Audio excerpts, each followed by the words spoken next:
안녕하세요. 유진입니다. 오프라 윈프리가 인정한 생각의 리더 마리 폴레오의 믿음의 마법 함께 하겠습니다. 우리는 준비가 충분하지 않아 라고 하지만 초라하고 형편없이 시작하는 게 계속해서 형편없는 모습으로 사는 것보다는 훨씬 낫습니다. 어쨌든 위험을 감수하고도 행동으로 옮겨 최선을 다한다면 이제는 올라갈 일만 남았으니까요. 프로들도 모두 처음엔 아마추어로 시작했습니다. 그 분야에 들어설 때부터 정상급 실력자였던 사람은 아무도 없었습니다. 아무리 해봐야 A 같은 실력자는 못 될 텐데 애써서 뭐해. 이런 비교는 금물입니다. 비교는 창의성을 망치는 독입니다. 당신이 지금 하고 있는 일에 정말로 재능이 있거나 또 그 일을 정말로 하고 싶다면 별 노력 없이도 창의성이 술술 쏟아져 나올 거라는 투에 몽상에 속으면 안 됩니다. 피나는 노력을 하고 열심히 땀을 흘려야 합니다. 그 노력의 과정은 생각처럼 멋지거나 시원시원하지 않으며 비법도 없습니다. 이제 막 노력하기 시작한 단계에서 수년간 각고의 노력을 쏟아온 누군가와 비교를 하는 순간 당신은 완벽주의가 놓은 죽음의 덫에 걸리는 셈입니다. 이제는 그 덫에서 빠져나올 마법의 주문을 외울 차례입니다. 완벽함이 아닌 진전. 이 순간 이후부터는 완벽함이 아닌 진전을 위해 힘써야 합니다. 아무리 작은 진전이라도 오로지 진전만을 추구해야 합니다. 완벽함이 아닌 진전이라는 이 원칙은 중요한 부분, 배움과 성장에만 집중하도록 방향을 잡아주면서 당신의 삶을 크게 변화시켜줍니다. 진전은 그림에서 보듯이 일직선으로 곧게 뻗어 있지 않습니다. 지그재그 형태로 이어집니다. 진전과 후퇴를 오갑니다. 기복을 두려워할 필요는 없습니다. 두려워할 게 아니라 창의적인 대처법을 준비하고 기복을 통해서 배울 수 있으니까요. 한 발짝 전진하다가 네 발짝 후퇴하는 기분이 들 때도 있을 거라고 각오해야 합니다. 무엇보다도 끈기를 길러야 합니다. 끈기는 해결 가능성의 철학에서 가장 중요한 정신력에 속합니다. 당신이 뭘 창조하거나 성취하거나 경험하고 싶어 하든 당신의 기대보다는 더 오래 걸릴 가능성이 크니까요. 해지기 위해 힘쓰는 것과 완벽주의의 싱크홀로 빨려 들어가는 건 종이 한 장 차이입니다. 실패는 도무지 용납이 안 돼. 나는 뭘 해도 안 돼. 이번에도 무참히 깨질 거야.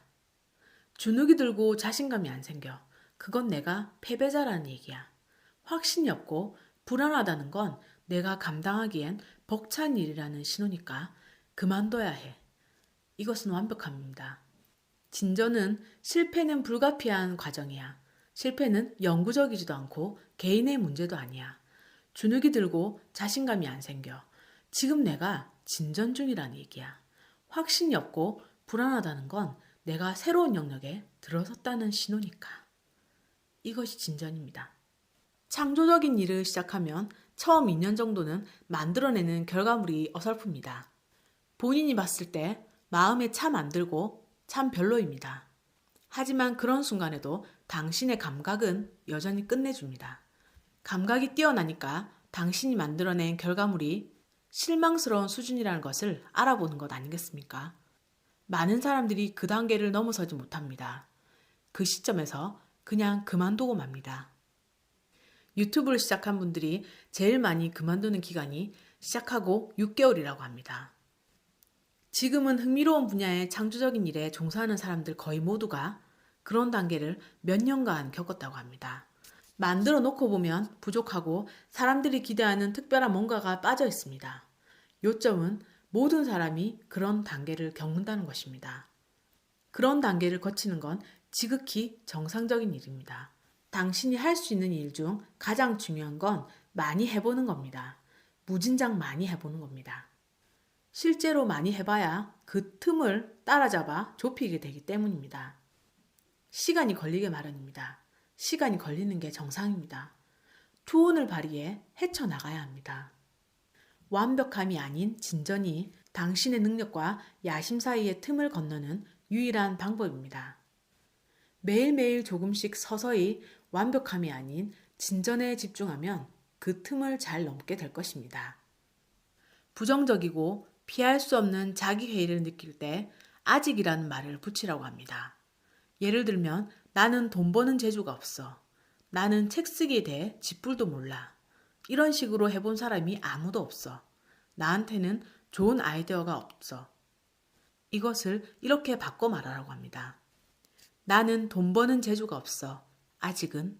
나는 글쓰기에 대해 쥐뿔도 모르잖아. 아직은. 이런 식으로 해본 사람이 아무도 없잖아.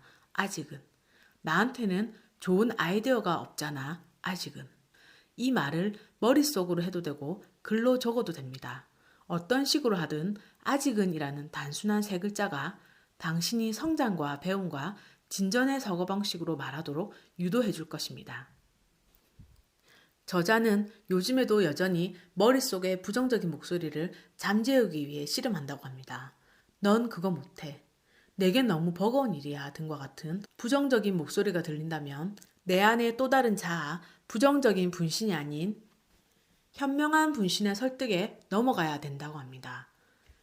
뭐래 그딴 개소린 죄다 잊어버리고 네가 원하는 대로 해라고. 당신은 지금도 이미 평가당하고 있습니다. 지금도 낯선 사람들이 당신을 평가하고 당신을 거의 모르는 사람들도 당신을 평가하고 있습니다. 당신을 진정으로 사랑하는 사람들도 당신을 평가하고 있습니다. 솔직히 당신 역시 당신 스스로를 평가합니다. 당신 또한 남들을 평가하고 비판합니다. 그럴 의도 없이도 그렇습니다. 우리 비판은 대체로 편향적이고 매우 부정확합니다. 그럼 비판에 어떻게 해야 할까요? 비결은 유머 감각을 갖는 것입니다. 비판을 감정적으로 받아들이거나 내내 곱씹거나 탐닉해서는 안 됩니다. 아마존에서 해리포터와 마법사의 돌에 달린 2만 1000개 이상의 서평 중 12%는 별을 1개나 2개밖에 주지 않았다고 합니다.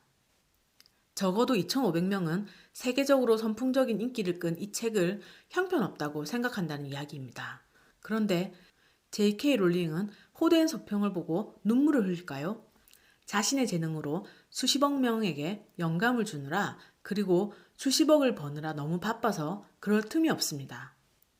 남들이 생각하는 것에 신경을 쓸수록 남들에게 그만큼의 주도권을 내주는 꼴이 됩니다. 왜 다른 누군가의 생각에 따라 내 감정이 좌우돼야 합니까? 당신의 감정 통제권을 누구에게도 내주지 말아야 합니다.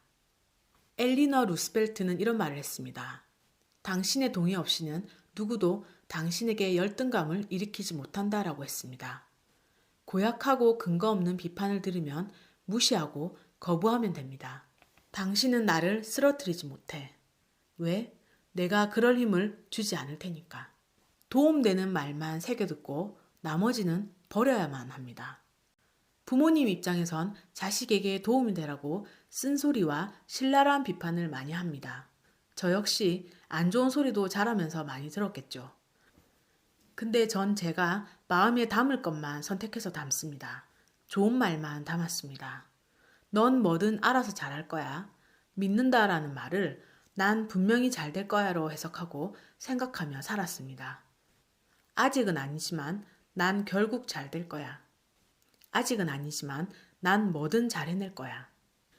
이런 생각을 항상 하면서 살았고 입 밖으로도 내뱉고 살았습니다. 비판적 피드백에 관한 한 너무 여린 마음을 먹다가 배움과 실력 향상에 도움이 될 만한 정보를 놓쳐서는 안 됩니다. 그 비판에서 새겨들을 만한 부분이 있는지 가려낼 수 있을 만큼 강해져야 합니다. 이 비판에서 타당한 대목은 뭘까? 성장하고 실력을 향상시키는 데 도움이 될 만한 부분은 없을까라고 생각해야 합니다. 배려심이 있는 사람들은 항상 당신을 위축시키는 식이 아니라 당신의 성장을 뒷받침해주는 식으로 조언을 합니다. 사람들이 죽을 때 가장 후회하는 한 가지는 이것이라고 합니다. 남들이 나에게 기대하는 삶이 아닌 나 자신에게 충실한 삶을 살기 위해 용기를 내볼 걸 그랬어 라고. 대다수의 사람이 임종 순간에 자신의 꿈을 절반도 이행하지 못한 걸 후회한다고 합니다. 당신의 삶을 부모님과 배우자와 가족과 자녀와 친구나 아니면 인터넷상의 익명인들에게 인정받기 위해 살아온 시간은 얼마나 되는지 우리에게 묻고 있습니다. 제발 아무쪼록 시도해보지 않은 걸 후회하지 않도록 지금 당신이 꿈꾸는 일을 실행하십시오. 안 그러면 지금껏 인간의 입에서 나온 세 마디 말 중 최악의 말을 내뱉게 될 것입니다. 뭐뭐 할 걸 그랬어.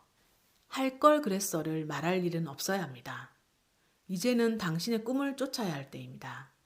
그 꿈이 아무리 허황되거나 어림없거나 불가능해 보여도 이제는 전력을 다해 해결에 나서야 합니다. 세상은 오로지 당신만이 가진 그 특별한 재능을 필요로 하고 기다리고 있습니다.